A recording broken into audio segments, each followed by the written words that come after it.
The airline industry has always been a challenging one to succeed in, with high overhead costs, fluctuating demand, seesawing prices, and customer demands for quality service. One airline has established itself by marrying low fares with high-quality service. As airlines face increased challenges in the post-terrorist attack economy, it's even more difficult for airlines to manage demand and ensure safety. To get people flying, this airline is adding new security measures to its mix of quality and low prices. And as Alice Look reports, travelers like this combination. $300 round trip for 2 passengers. $59 one way and $69 the other. It's hard to believe, but those are airline ticket prices for flights between New York and Florida. On most airlines, the same fares would typically cost at least $800. But Jetblue, which calls itself New York's hometown low-fare airline, isn't typical, not even for a startup. You could have went used, but take a whiff. Nothing beats brand new. Leather seats and 24-channel TVs are what you might expect on a private jet or international first class. But on a budget airline? At JetBlue, we wanted to create all of those things that customers think that are important, like leather seats. You know, they cost twice as much but last twice as long. No additional cost to us. A TV set, where you can have your own personal TV set with 24 channels that you can control yourself. Brand new airplanes. Cost more but cost less to run. So, because they have less fuel burn and other issues. So we took all of that and said, there's a better way. We can build a better mousetrap. The Better Mousetrap was launched in February 2000 with the aviation equivalent of a silver spoon on its wings, a $130 million investment from billionaire George Soros and Chase Capital Partners. That cash bought 2 new Airbus planes outfitted with luxury touches. Since then, 16 more planes have been added, and a new aircraft joins the fleet every 5 weeks. In its first 2 years in the air, JetBlue has flown more than 3 million passengers around the U.S. And defying expectations, it has been profitable. One big reason, low operating costs. Every seat mile costs JetBlue 6.5 cents, compared to 12 cents for major airlines like American. We have one aircraft type. We only have one pilot that flies one single aircraft type. Our maintenance people only work on one kind of aircraft. We utilize our planes better than anyone else. We turn them on the ground quicker.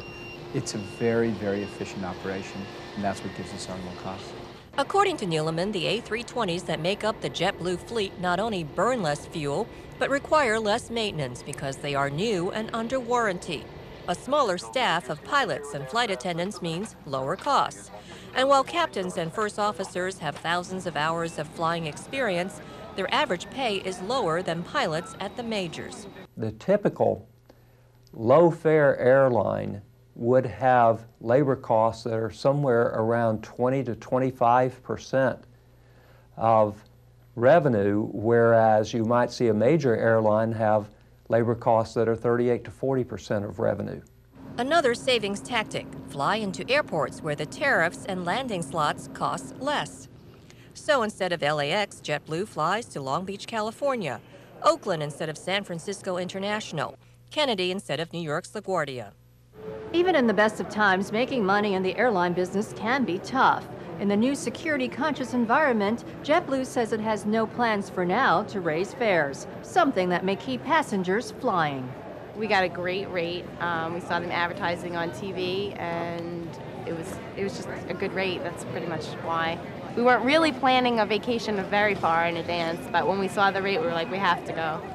The airline only books one-way tickets. There are no Saturday stayover requirements, and booking over the internet is encouraged. The average ticket is $100, and fares top out at $299. Our fares fluctuate. Like to Florida, you can go from $59 all the way up to $199, and it's all done on demand. We try and equalize the loads on all of our flights to be the same. And if you have a holiday date that's in huge demand, that fare is higher, or a Sunday night, maybe higher. A Tuesday, the fares are lower. Analysts estimate the low-fare airline industry is worth about $9 billion. And as the industry reinvents itself, there will be plenty of opportunities to make money. Major airline fares over the past 5 years ended 2000 were up 77%, and they were up in the year 2000 18%. These are business fares. And they saw that the majors were moving to priced themselves out of the market, that they were, as they raised fares more and more, even business travelers were becoming price elastic. So I think they saw a very good opportunity. Cheap tickets, low costs, and high quality make for a brand that goes against the traditional definition of budget airline. Great customer service is expensive. How do you make money on that strategy? Well, you know, it's an attitude. And when you are this whole brand of everything you touch is quality, where everyone's personable, the planes are new, I think it's going to make a huge difference going forward. You know, people used to fly more because of cost and price. I'm talking to a lot of our passengers today that are saying, I just feel good flying on JetBlue. That's why I'm back to fly on you, is because I feel safe, I feel comfortable, I'm treated well, and that means a lot more to me now than price. As for the future, JetBlue says it will concentrate on adding new domestic routes and possibly expand to Canada and the Caribbean. I'm Alice Look for Business Now.